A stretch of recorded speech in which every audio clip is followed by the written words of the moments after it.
Hi, it's Jim Shirley. Thanks for joining me. So, today I want to talk about the history of eating gluten free and gluten intolerance.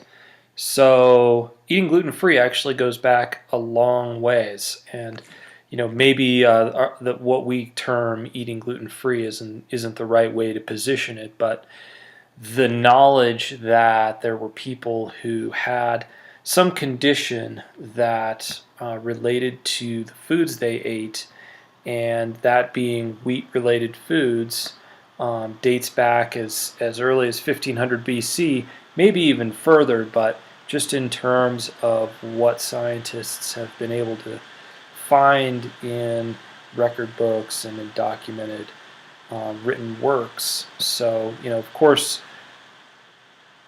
the science, what people could have found could go back, much, much further, but essentially, this is the earliest records that have been found, and so it was found as early as 1500 BC, but it wasn't until the second century AD that a more formal paper was written that described this condition that we more formally know as celiac disease today.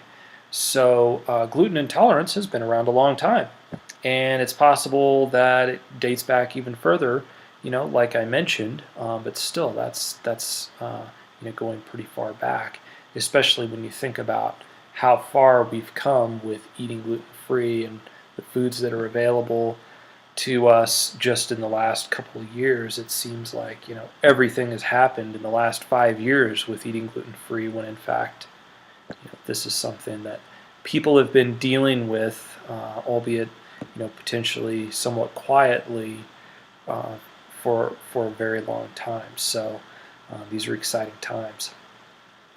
So how did this come about? Well, thinking back and looking back to that point in time, around 10,000 years ago, when humans in general began this transition from being hunter-gatherers to a grains-based diet. This is probably the point in time when there were different strands of people going off in different directions, and certainly the people who settled down and began a more domesticated lifestyle around grains and growing crops and grinding up those grains into flours and that sort of thing, probably had a lot of digestive issues to deal with for several years, for several, thousand years potentially, as their bodies adjusted to these new sort of foods. And, obviously, though, that afforded a lot of things for humans, so, you can understand why it occurred. But, you know, it makes sense that through time, there's probably a variety of people who, never completely adjusted to eating that grains-based diet. And so, I think when we look around today and we think about dieting for, fitness and physique and looking good and that sort of thing, and eating healthy, and you look around and you see the paleo diet and the primal diet.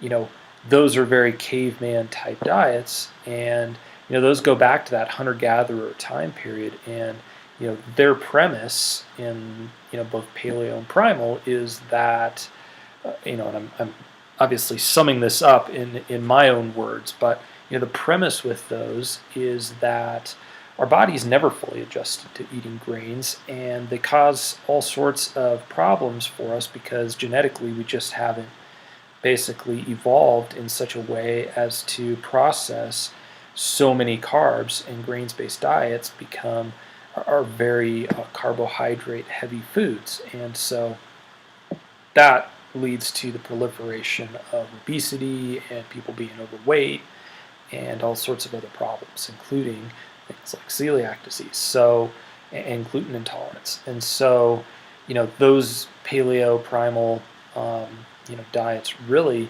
sort of push you away from, the grains that in some way have to be like ground or boiled or, in some way made um, tolerable for your digestive system. And many grains are, even beans are, something that you just can't grab a bean off the plant and eat it. Generally speaking, they've got to be soaked a long time before they become, good enough for you to eat. So I don't want to go too much off on the caveman diet and stuff, but basically, looking back through history, you know, eating grains became commonplace, and that was probably the trigger point for whole generations and generations of people who never fully were able to accommodate and digest those grains, and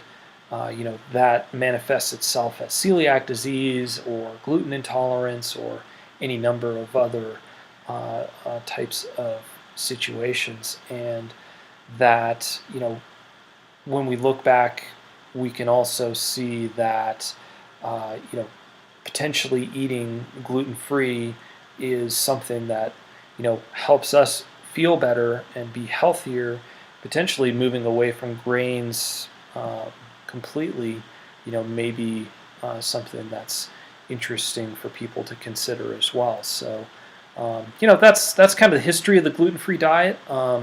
It's gone, and celiac disease and the intolerance of gluten.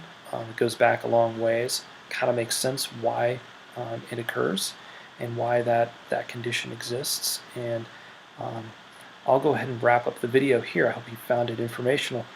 If you have, please leave a comment below, especially if you agree or disagree with anything that I've said here. And of course, if you'd like to learn a little bit more about eating gluten-free and the gluten-free diet, why don't you click the link below this video and find out more. Thanks a lot for joining me.